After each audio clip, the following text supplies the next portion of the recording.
नमस्कार विद्यार्थी मित्रांनो, मी निशिकांत पवार तुम्हा सगळ्यांचं विजन गव्हर्नमेंट जॉब या एज्युकेशनल प्लॅटफॉर्मवरती अगदी मनापासून स्वागत करतो। आजपासून आपण डेली क्विजला पुन्हा एकदा रिस्टार्ट करतोय। या मंथपासून तुम्हाला सगळे लेक्चर्स रेग्युलर मिळतील याची मी खात्री देतो।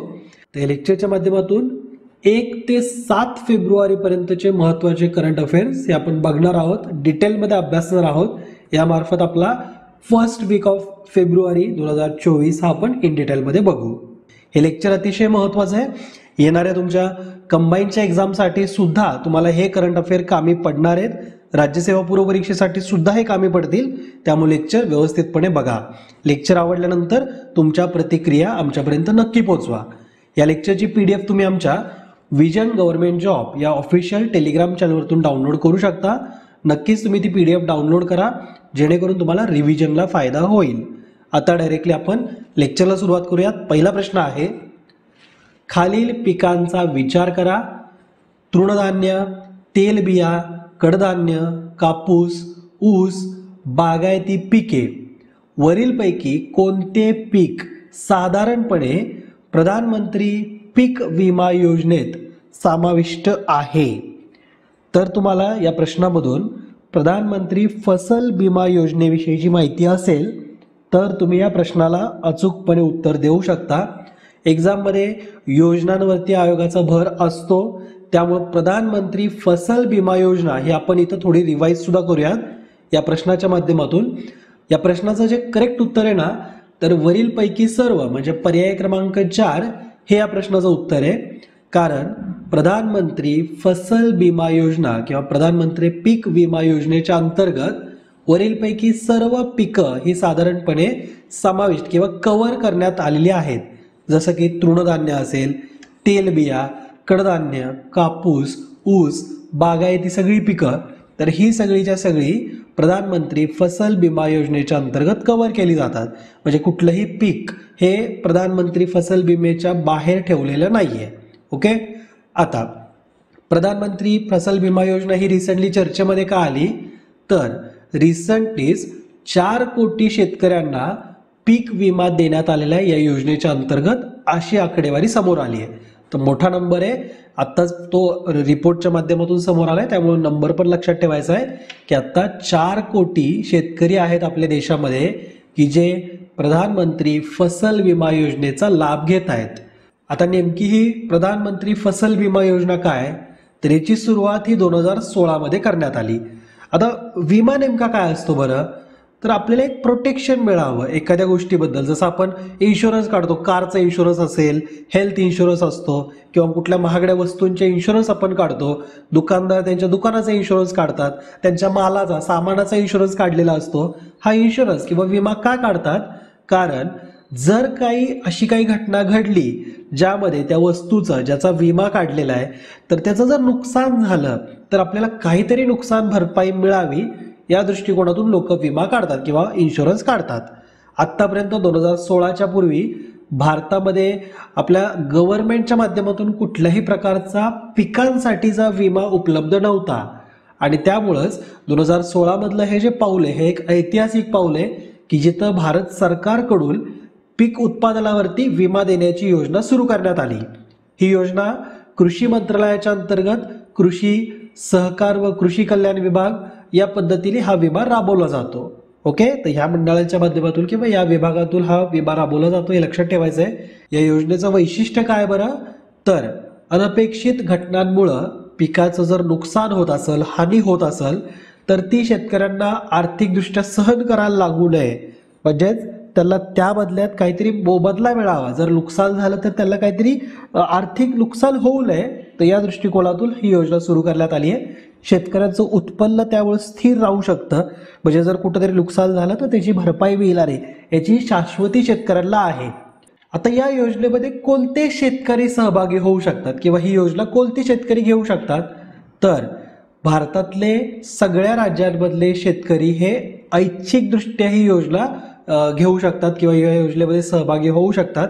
म्हणजे ही योजना मिळवण्यासाठी कुठली पर्टिक्युलर अट असावी तर असं काही नाहीये। ओके, मग आता याच्यासाठी हप्ता किती लागतो? कारण आपण इन्शुरन्स घेताना काहीतरी आपण प्रीमियम पे करतो ना, तर याच्यासाठी प्रीमियम किंवा जो हप्ता आहे तो कसा आहे, तर सगळ्या खरीप पिकांसाठी शेतकऱ्यांना एकूण पिकाच्या व्हॅल्युएशनच्या 2% रक्कम फक्त प्रीमियम म्हणून पे करायची आहे. सर्व रब्बी पिकांसाठी 1.5% एवढा हप्ता भरावा लागणार आहे आणि बागायती पिकांसाठी ह्या जो हप्ता आहे हा 5% असेल. तर हे नंबर, हे पर्सेंटेज लक्षात ठेवायचे आपण. 2% खरीप पिकांसाठी, रब्बी पिकांसाठी 1.5% एवढा प्रीमियम आणि जे बागायती पिकं असतात याच्यासाठी 5% हप्ता हा या योजनेच्या अंतर्गत शेतकऱ्यांना भरावा लागतो.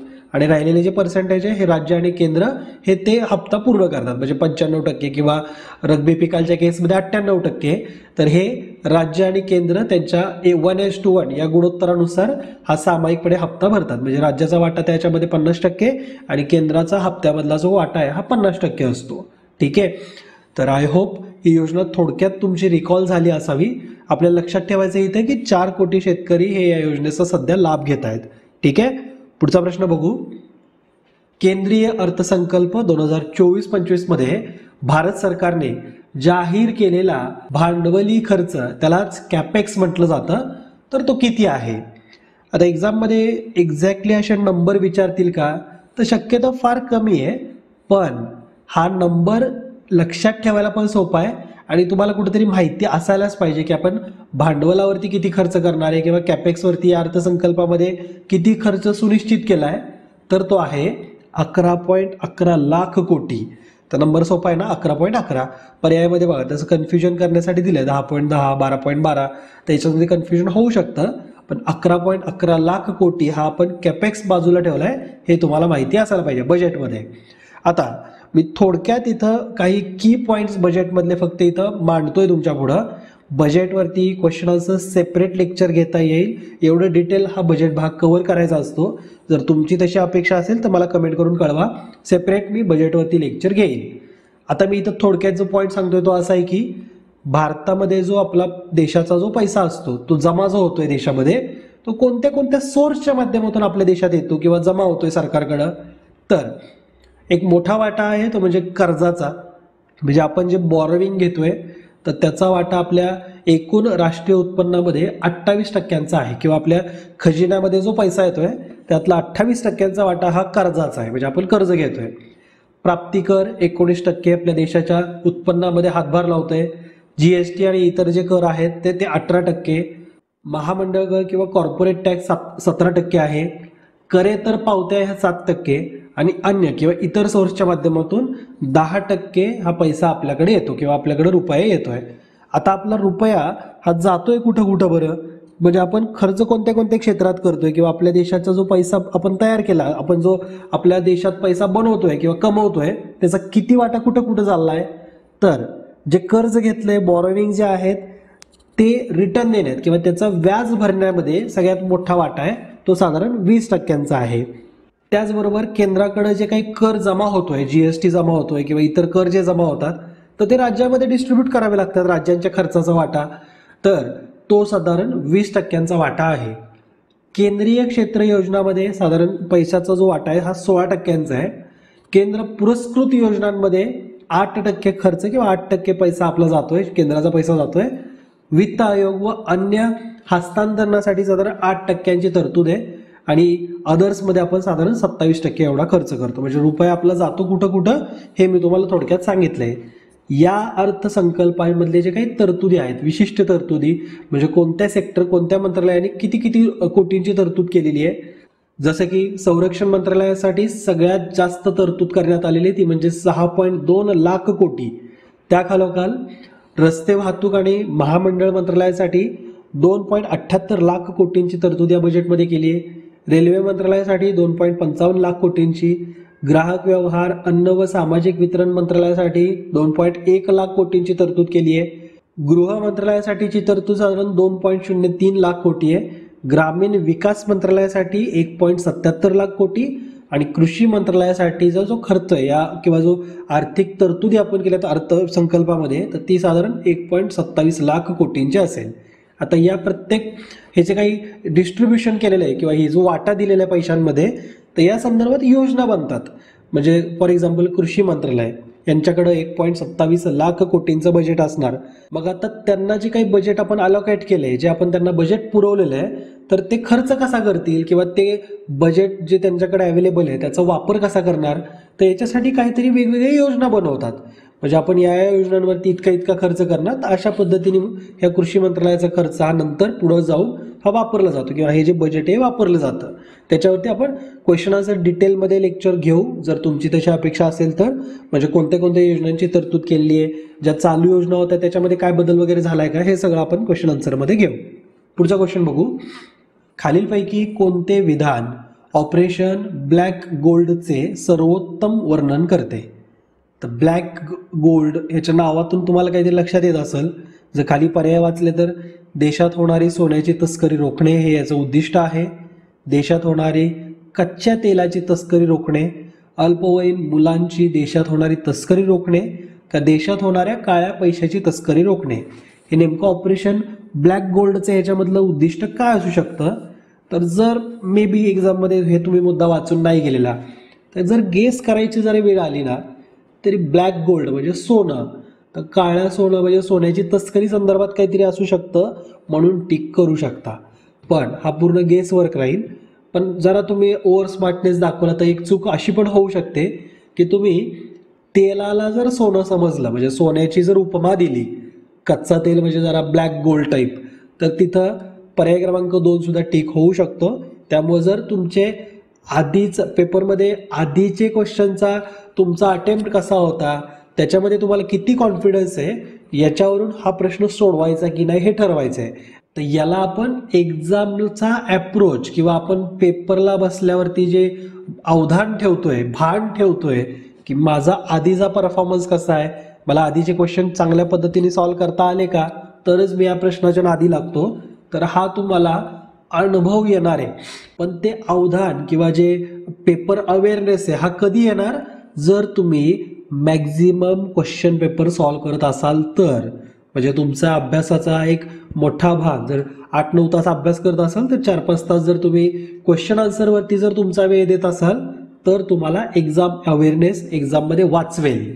ओके मित्रांनो, तर ह्या ज्या प्रश्नाचं उत्तर आहे ते म्हणजे पर्याय क्रमांक 1, देशात होणारी सोन्याची तस्करी रोखणे हे याचं उद्दिष्ट आहे. आता नेमकं हे ऑपरेशन ब्लॅक गोल्ड काय प्रकार आहे, कोणत्या मंत्रालय किंवा कोणत्या विभागाकडून हे सुरू करण्यात आलं, तर डायरेक्टरेट ऑफ रेव्हेन्यू इंटेलिजन्सच्या मार्फत ऑपरेशन ब्लॅक गोल्ड हे राबवण्यात आलं, ज्या अंतर्गत दिल्लीमध्येच 16.67 किलो सोनं आणि 39.73 किलो चांदी, म्हणजे ज्याचं साधारण व्हॅल्युएशन 10 कोटींपेक्षा जास्त आहे, तर हे जप्त करण्यात आलं. त्याच्यामध्ये मिश्र धातू वगैरे ऍड करण्यात आले होते, तर त्या कारणावरून हे सोनं आणि चांदी जप्त करण्यात आली आहे. हे कोणाच्या अंतर्गत राबवण्यात आले ऑपरेशन ब्लॅक गोल्ड, तर डायरेक्टरेट ऑफ रेव्हेन्यू इंटेलिजन्स. हे लक्षात ठेवायचं, याच्यावरती एक्झाममध्ये क्वेश्चन येईल. त्याला आपण महसूल गुप्तचर संचालय असं म्हणतो. Okay, DRI. तर DRI विषयी जर थोडक्यात सांगायचं झालं तर तस्करी विरोधी प्रकरणांसंदर्भात भारत सरकारची ही एक गुप्तचर आणि अंमलबजावणी संस्था आहे, जी की केंद्र सरकारच्या वित्त मंत्रालयाच्या केंद्रीय अप्रत्यक्ष कर आणि सीमा शुल्क मंडळाअंतर्गत कार्य करते. या DRIची स्थापना ही 4 डिसेंबर 1957 रोजी करण्यात आली होती. आणि याचं जे मुख्य कार्य जसं की प्रतिबंधित वस्तू किंवा ज्या काही स्मगल होणाऱ्या गोष्टी असतात त्याच्यावरती निगराणी ठेवणं, त्याला आळा घालणं, त्याचबरोबर अंमली पदार्थांचं सुद्धा आळा घालणं अंमली पदार्थांना, तर हे सुद्धा या महसूल गुप्तचर संचालय म्हणजेच DRIचं काम आहे. ओके, म्हणजे ते जप्ती घालणं, तपास करणं, तर हे सगळं महसूल गुप्तचर संचालनालयाच्या माध्यमातून केलं जातं. DRIचं हे कार्य आहे. ओके, पुढचा प्रश्न बघूयात. कोणत्या राज्य सरकारने सडक सुरक्षा दलची स्थापना केली. इम्पॉर्टंट हा दल आहे किंवा हे एक सडक सुरक्षा दल हा एक्झाममध्ये आपल्याला विचारला जाऊ शकतो, कारण रिसेंटलीच ॲक्सिडेंट रिलेटेड सुद्धा आपल्या भारत सरकारची एक आकडेवारी प्रकाशित करण्यात आली आहे. त्यामुळे रोड सेफ्टीवरती भर देण्यात येतोय.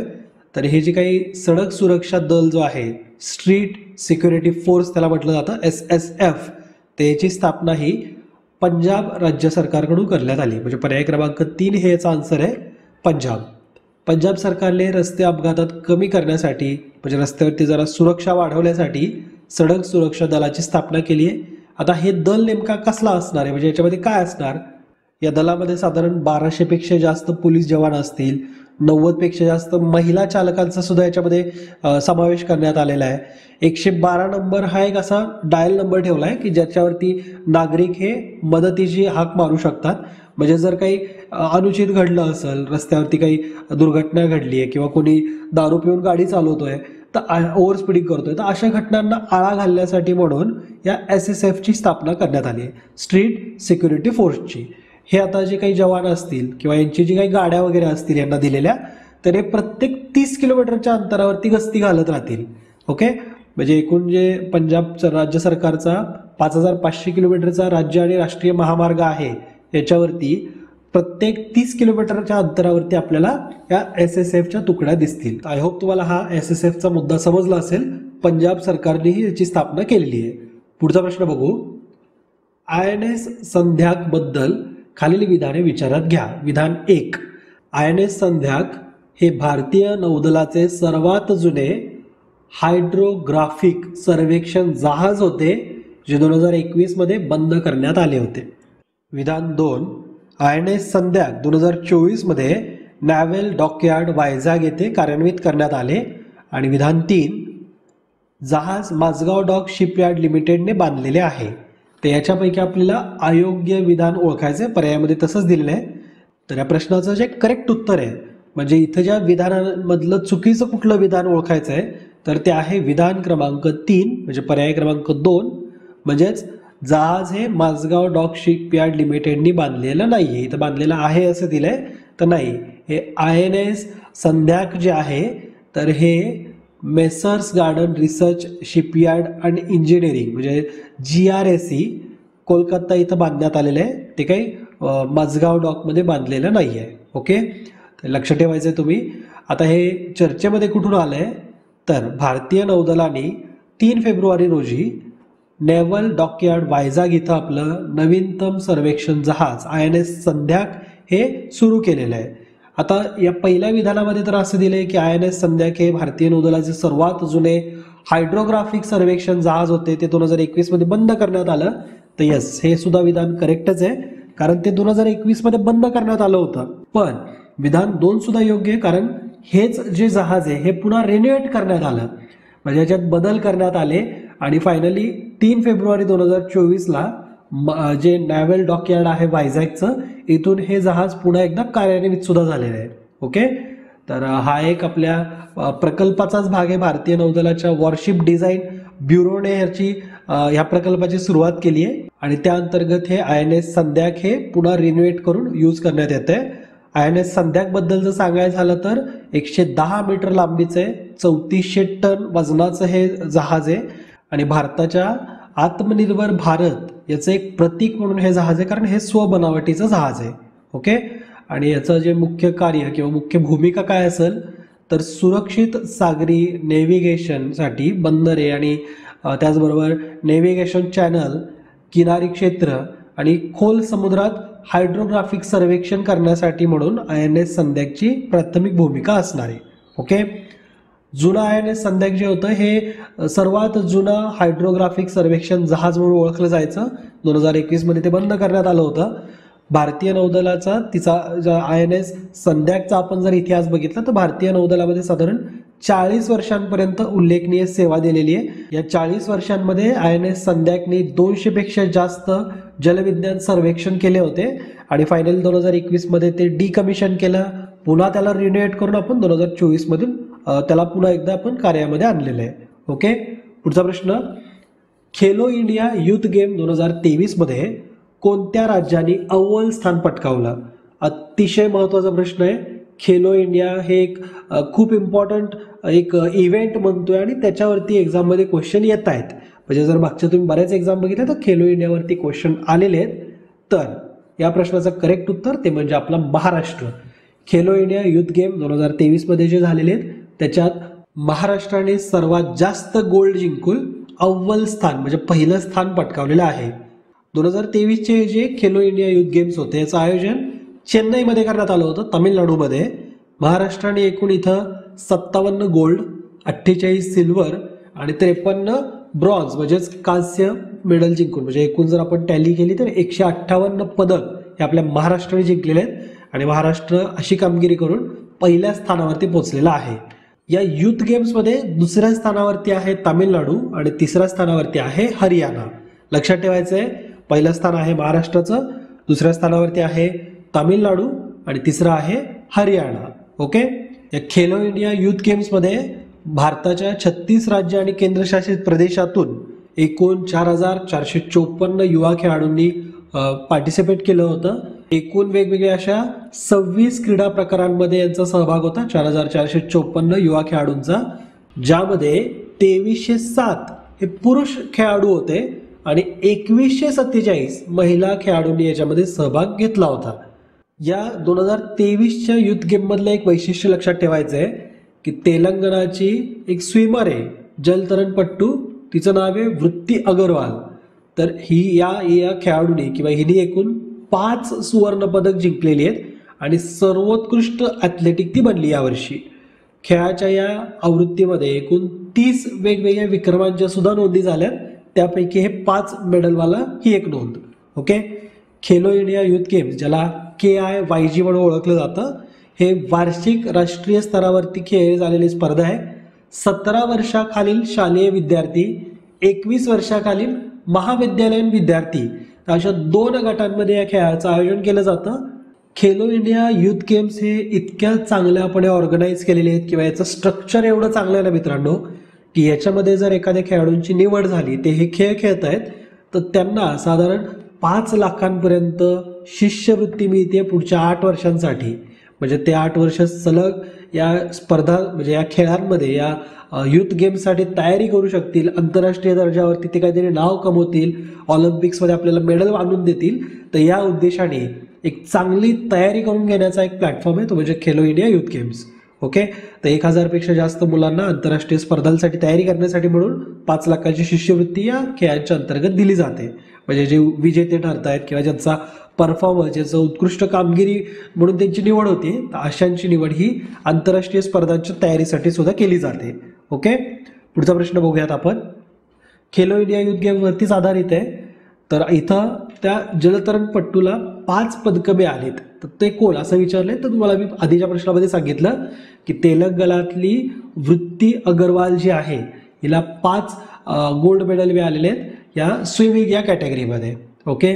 तिने 200 मीटर बटरफ्लायमध्ये गोल्ड मिळवलं आहे, 1500 मीटर फ्री स्टाईलमध्ये, 800 metre freestyle, 400 metre freestyle, 200 metre freestyle, तर अशा एकूण खेळाच्या 5 वेगवेगळ्या कॅटेगरीमध्ये 5 गोल्ड मेडल तिने मिळवलेले आहेत. ओके. लक्षात ठेवायचं आहे. तर बटरफ्लाय व्यतिरिक्त इतर जे 1500, 800, 400, 200 या प्रत्येक श्रेणीमध्ये तिला गोल्ड मेडल मिळालेलं आहे. ओके. ओके. पुढचा प्रश्न, कोणत्या विमानतळाला आंतरराष्ट्रीय विमानतळ म्हणून घोषित केले आहे? तर भारत सरकारकडून नुकतंच सुरतच्या विमानतळाला, जे की गुजरातमध्ये आहे, तर त्याला आंतरराष्ट्रीय विमानतळ म्हणून घोषित करण्यात आलं आहे. लक्षात ठेवायचं आहे, याच्यावरती सुद्धा एक्झाममध्ये क्वेश्चन येतात. गुजरातच्या सुरत विमानतळाला आंतरराष्ट्रीय विमानतळाचा दर्जा मिळाला आहे किंवा त्याची घोषणा केलेली आहे भारत सरकारकडून. ओके. नागरी विमान वाहतूक मंत्रालयाने नुकतीच एक अधिसूचना जारी करत अशा प्रकारची घोषणा केलेली आहे. प्रधानमंत्री नरेंद्र मोदी यांनी 353 कोटी रुपये खर्चून ह्या सुरतमधल्या विमानतळाची टर्मिनलची इमारतीचं उद्घाटन केलं होतं, हे तुम्ही लक्षात ठेवू शकता. त्या दरम्यानच ही घोषणा झालेली आहे. सुरत विमानतळ सध्या 14 देशांतर्गत शहरांसाठी आंतरराष्ट्रीय स्तरावरती शहर जोडलीच्या सेवा देते. म्हणजे एकूण 14 वेगवेगळ्या देशांमधल्या शहरांसाठी वळून इथून फ्लाईट्स जात आहेत. ओके. आता जास्त जर डिटेलमध्ये आयोगाने आपल्याला विचारलं तर हे पण तुम्ही लक्षात ठेवू शकता की सुरतची जी विमानपट्टी किंवा धावपट्टी जी आहे, तर ती साधारण 2906/45 मीटरची धावपट्टी आहे. 8474 चौरस मीटर एवढं त्याचं टर्मिनल बिल्डिंग आहे. तर या सगळ्या प्रकारांमुळे, या सगळ्या त्याच्या वैशिष्ट्यांमुळं ह्या विमानतळाला कोड C प्रकारची विमानं हाताळण्याची परवानगी आहे किंवा ते कोड C पर्यंतची विमानं हाताळू शकतो. तर हे पण तुम्ही लक्षात ठेवू शकता की जी नवीन टर्मिनल इमारत असणारी ही वार्षिक 55 लाख प्रवाशांना हाताळण्याची क्षमता ठेवू शकतो, अशा प्रकारची याची मागणी आहे. वार्षिक 55 लाख. आता ही माहिती जी आहे ना, ही थोडी इम्पॉर्टंट आहे, कारण एक्झाममध्ये आपल्याला ना एका रिपोर्टवरती क्वेश्चन येतात. एक अहवाल येतो सरकारकडून, ज्याच्यामध्ये आंतरराष्ट्रीय विमानतळाचा दर्जा राखण्यासाठी म्हणून वेगवेगळ्या कॅटेगरीमध्ये म्हणजे त्या विमानतळाची पॅसेंजर हँडल करण्याची कॅपॅसिटी किती आहे या कॅपॅसिटीनुसार कॅटेगरीमध्ये त्याला मानांकन मिळतात. म्हणजे देशातलं हे 1 नंबरचं विमानतळ आहे की या कॅटेगरीमध्ये म्हणजे जिथं वार्षिक 10 लाखांपर्यंतची प्रवाशांची हँडल केलं जाऊ शकतं किंवा 15 लाख 20 लाख, तर ह्याची जी क्षमता ही साधारण 55 लाख प्रवासी हँडल करण्याची या सुरतच्या नवीन इमारतीची क्षमता आहे. ठीक आहे, पुढचा प्रश्न आता आपण बघू. जागतिक पाणथळ क्षेत्र दिन 2024ची थीम काय? म्हणजे जो वर्ल्ड वेटलँड्स डे असतो याची थीम काय असं आपल्याला विचारलंय. दरवर्षी 2 फेब्रुवारी रोजी वेटलँड डे हा साजरा केला जातो किंवा वर्ल्ड वेटलँड डे हा 2 फेब्रुवारीला असतो. यावर्षीची याची थीम होती वेटलँड्स अँड ह्युमन वेलबिईंग. म्हणजे पर्याय क्रमांक 4 हे या क्वेश्चनचा आन्सर आहे. इथं सगळे पर्याय सिमिलर दिसतील त्यामुळे पर्टिक्युलर थीम माहितीच असायला पाहिजे. वेटलँड्स अँड ह्युमन वेलबिईंग ही यावर्षी 2024ची थीम होती. ओके, आता 2 फेब्रुवारीलाच हा दिवस का साजरा केला जातो बरं? तर 2 फेब्रुवारी 1971 रोजी इराणमधल्या रामसर या शहरामध्ये एका परिषदेचं आयोजन करण्यात आलं होतं, एक अधिवेशन झालं होतं आणि त्या अधिवेशनामध्ये जगभरातली जी काही पाणथळ क्षेत्र आहेत तर त्याचं संवर्धन करायचं आहे, त्यांना जास्त अजून हानी होऊ द्यायची नाही याच्याबद्दलच्या करारावरती स्वाक्षऱ्या झाल्या 2 फेब्रुवारी 1971ला. कुठं? तर इराणमध्ये सुद्धा शहर कोणतं आहे? रामसर नावाचं. ओके, आणि म्हणून बऱ्याचशा वेळेस रामसर साईट्स सुद्धा यांना ओळखलं जातं. म्हणजे यांना वेटलँड्स म्हणून आपण ओळखतो, त्याचबरोबर रामसर साईट्स म्हणून सुद्धा यांना ओळखतो. आणि या रामसर या ठिकाणी झालेल्या कन्व्हेन्शनची तारीख होती 2 फेब्रुवारी, म्हणून 2 फेब्रुवारी आपण वेटलँड डे किंवा international wetland day, world wetland day म्हणून आपण वेटलँड डे म्हणून साजरा करतो. ओके, पुढचा प्रश्न सुद्धा या जागतिक पाणथळ क्षेत्रांसंदर्भातच आहे. तर भारतातील कोणत्या राज्यात रामसर साईट्सची संख्या सर्वाधिक आहे? आत्ताच मी तुम्हाला सांगितलं यांना रामसर साईट्स पण म्हटलं जातं. रामसर हे काय तर इराणमधल्या एका शहराचं नाव आहे. या शहरामध्ये वेटलँड संदर्भाच्या स्वाक्षऱ्या करण्यात आल्यात, ॲग्रीमेंट किंवा कन्व्हेन्शन साईन करण्यात आलेले आहेत आणि त्यामुळंच ज्या क्षेत्राला रामसर साईट्सचा दर्जा मिळतो ना त्या क्षेत्राची जबाबदारी ही या कायद्याअंतर्गत किंवा त्यांच्या जे कन्व्हेन्शन्स झालेले आहेत साईन त्या अंतर्गत जबाबदारी त्या साईटला डेव्हलप करण्यासंदर्भात, त्याचं संवर्धन करण्यासंदर्भातची होते, म्हणून त्यांना रामसर साईट्स म्हटलं जातं. तर भारतात सध्या कुठल्या राज्यामध्ये सगळ्यात जास्त रामसर साईट्स आहेत? म्हणजे सगळ्यात जास्त जागतिकदृष्ट्या महत्त्वाचे असे पाणथळ क्षेत्र आहेत तर ते राज्य तामिळनाडू हे आहे. पर्याय क्रमांक 4. तामिळनाडूमध्ये एकूण 16 वेगवेगळ्या रामसर साईट्स आहेत. तामिळनाडूमध्ये नुकतंच 2 वेगवेगळ्या ठिकाणांना रामसर साईट्सचा दर्जा मिळालेला आहे. लॉगवुड शोला रिझर्व्ह फॉरेस्ट आणि दुसरं म्हणजे कराईवेट्टी पक्षी अभयारण्य, तर यांना सुद्धा ॲड करण्यात आले. तामिळनाडूमध्ये एकूण 16 वेगवेगळ्या रामसर साईट्स आहेत, ते लक्षात ठेवायचं आहे. केरळ, कर्नाटक आणि महाराष्ट्र इथं सुद्धा रामसर साईट्स आहेत आणि यांच्या संख्येमध्ये सुद्धा वाढ झालेली आहे, पण ती तामिळनाडूपेक्षा जास्त नाही. त्यामुळे तामिळनाडू हे पहिल्या स्थानावरती आहे. केंद्रीय पर्यावरण आणि वन मंत्रालय, रामसर साईट सचिवालय यांनी वेगवेगळ्या असं नवीन स्थळांना रामसर साईट म्हणून स्वीकारलेलं असतं आणि त्या अंतर्गत या साईट्सचं किंवा या ठिकाणाचं संवर्धन केलं जातं. ठीक आहे, हे जे 2 फेब्रुवारी 1971 रोजी रामसर या ठिकाणी ज्या देशांनी तिथं ॲग्रीमेंट साईन केली होती किंवा रामसर कन्व्हेन्शन जे साईन झालं होतं याच्यामध्ये भारत हा 1982 मध्ये सहभागी झाला आहे, हे तुम्ही लक्षात ठेवायला पाहिजे. ओके, भारत सरकार रामसर या कन्व्हेन्शनमध्ये कधी आपण ॲड झालेलो आहे तर 1 फेब्रुवारी 1982 रोजी भारताने या कन्व्हेन्शनवरती स्वाक्षऱ्या केल्यात. ठीक आहे, आणि त्या अंतर्गत भारतातले जे पहिलं स्थळ जे आहे ज्याला रामसर स्थळाचा दर्जा मिळाला आहे तर ते आहे ओडिशामध्ये चिल्का सरोवर आणि राजस्थानमध्ये केवलदेव राष्ट्रीय उद्यान. तर केवलदेव राष्ट्रीय उद्यान राजस्थानमध्ये आहे आणि चिल्का सरोवर ओडिशामधलं यांना भारतातलं पहिले रामसर स्थळ म्हणून मान्यता मिळालेली आहे. ठीक आहे, पुढचा प्रश्न आता आपण बघू. हा प्रश्न येणाऱ्या कंबाईन एक्झाम किंवा राज्यसेवा ह्या दोन्ही परीक्षांमध्ये ना कोर पॉलिटीमध्ये विचारला जाऊ शकतो. म्हणजे UPSCचे सदस्य म्हणून किंवा पद किंवा गोपनीयतेची शपथ कोणी घेतली असं आपल्याला विचारलंय. तर एक्झाममध्ये व्यक्तीवरती हा क्वेश्चन येईल याची शक्यता कमी आहे, पण पॉलिटीमध्ये हा क्वेश्चन बनू शकतो. UPSC संदर्भातची कलम विचारली जाऊ शकतात. मॅच द पेअरमध्ये क्वेश्चन येऊ शकतो किंवा सदस्यांची नियुक्ती संदर्भात कलम कुठली कुठली आहेत असे काही प्रश्न बनतील. तर म्हणून हा प्रश्न इथे ॲड केला आहे. पण UPSCचे जे नवीन सदस्य म्हणून शपथ घेतली किंवा ते व्यक्ती आहेत संजय वर्मा सर. ओके, तर पर्याय क्रमांक 3 हे याचं करेक्ट आन्सर आहे. संजय वर्मांबद्दल थोडक्यात सांगायचं झालं तर 1990च्या बॅचचे ते अधिकारी आहेत आणि 1 फेब्रुवारी 2024 पासून UPSCचे सदस्य म्हणून त्यांनी आता शपथ घेतलेली आहे. मी प्रश्नच हा UPSC कमिशन समजून घेण्यासाठी किंवा आयोगाविषयी कोणत्या महत्त्वाच्या तरतुदी आहेत हे समजून घेण्यासाठी इथे ॲड केला आहे. भारतातील राज्यघटनेच्या 14व्या भागात कलम 315 ते 323 या कलमांच्या अंतर्गत संघ लोकसेवा आयोगाची रचना, सदस्यांची नेमणूक, त्यांची जर पदावरून त्यांना दूर करायचं असेल तर संघ लोकसेवा आयोगाचे अधिकार, कार्य अशा सगळ्यांचा उल्लेख कलम 315 पासून ते कलम 323 पर्यंत आहे. हे कोणत्या भागामध्ये येतात तर आपल्या राज्यघटनेच्या भाग 14 मध्ये. ओके, ही एक स्वतंत्र घटनात्मक संस्था आहे. म्हणजे UPSC हे एक स्वतंत्र घटनात्मक संस्था आहे. केंद्रातील UPSCला समांतर असं आपल्या राज्यामध्ये लोकसेवा आयोग असतात. म्हणजे आपण त्याला स्टेट पब्लिक सर्व्हिस कमिशन असं म्हणतो, SPSC. तर ह्यांच्या दोघांची कार्य ही आपण कंपॅरिझननेच लक्षात ठेवू शकतो. दोघांसंदर्भातची कलम ही तशीच लक्षात राहतात, म्हणजे सिमिलरच आहेत. घटनात्मक आपण वेगवेगळ्या तरतुदी किंवा कलम जर बघितली तर कलम 315 मध्ये केंद्र आणि भारतातील राज्यांसाठी लोकसेवा आयोग असावा, याची स्थापना केली जावी, याच्या प्रकारची तरतूद ही कलम 315 मध्ये आहे.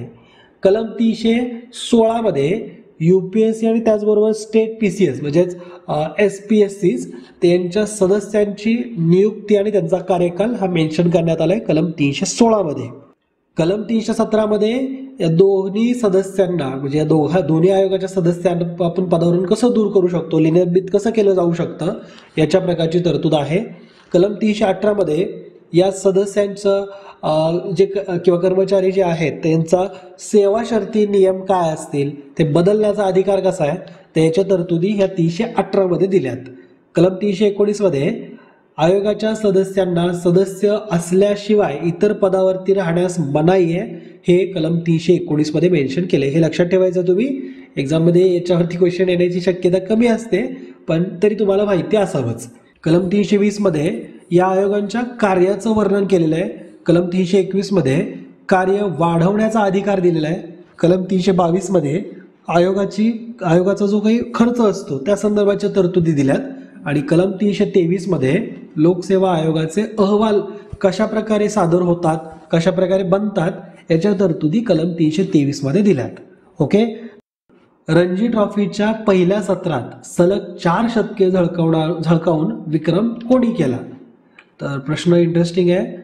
पहिल्याच सत्रात म्हणजे हा जो काही खेळाडू आहे हा त्याचं रणजीच्या करिअरची सुरुवात करतोय, पहिल्यांदाच रणजी खेळतोय तो आणि त्यांनी सलग 4 शतकं सुद्धा ठोकलीत. तर हा जो खेळाडू आहे त्याचं नाव आहे अग्नी चोप्रा. पर्याय क्रमांक 3. अग्नी चोप्रा हा एका जे डायरेक्टर आहेत, मूवी डायरेक्टर विधू विनोद चोप्रा आणि मूवी ज्या समीक्षक किंवा क्रिटिक ज्या आहेत अनुपमा चोप्रा त्यांचा मुलगा आहे अग्नी चोप्रा, ज्यांनी हा रेकॉर्डच केला की तो पहिलाच रणजीचा सीझन खेळतोय आणि त्याच्यात सलग 4 शतकं ठोकलीत. आणि तो रणजी हा मिझोरामकडून खेळतोय हे तुम्हाला माहिती असायला पाहिजे. मिझोरामच्या टीमचा तो सदस्य किंवा प्लेअर आहे. ओके, तर मित्रांनो आय होप तुम्हाला आजचं लेक्चर आवडलं असेल आणि मुद्दे समजले असतील. मी लेक्चरमध्ये असाच प्रयत्न करतो की तुमच्यापर्यंत जास्तीत जास्त माहिती पोचावी आणि त्याला तुम्हाला असं नको व्हायला की ह्याच माहितीसाठी तुम्ही 1.5 तास 2 तास देताय. असं वेळेचं नियोजन आम्ही बनवलेलं असतं की तुमचा वेळ वाचावा. आम्ही कुठल्याही इतर फालतू गप्पा करू नयेत. फक्त लाईक करा, सबस्क्राईब करा ह्या असल्या काही फालतू गोष्टी होऊ नयेत तुमच्यासोबत. तुम्ही एक अधिकारी बनणार आहात. थोडी मॅच्युरिटी लेक्चर बघताना पण तुम्ही दाखवा आणि आम्ही बनवताना पण दाखवण्याचा प्रयत्न करूच. तर ह्या लेक्चरच्या माध्यमातून आपण फेब्रुवारीचा फर्स्ट वीक थोडक्यात अभ्यासला आहे. अशाच प्रकारे आपण थोडं फास्ट येऊन नंतर डेली लेक्चर घेण्याचा प्रयत्न करू. तुम्हाला हे लेक्चर कसे वाटत आहेत मला कमेंट करून कळवा. तुमच्या कमेंटमुळंच मला एक मोटिवेशन मिळणार आहे, जेणेकरून मी तुमच्यासोबत पुढे येणार लेक्चर्स अशाच पद्धतीने घेईन. तर भेटूत नेक्स्ट लेक्चरमध्ये. जय हिंद, जय महाराष्ट्र. धन्यवाद.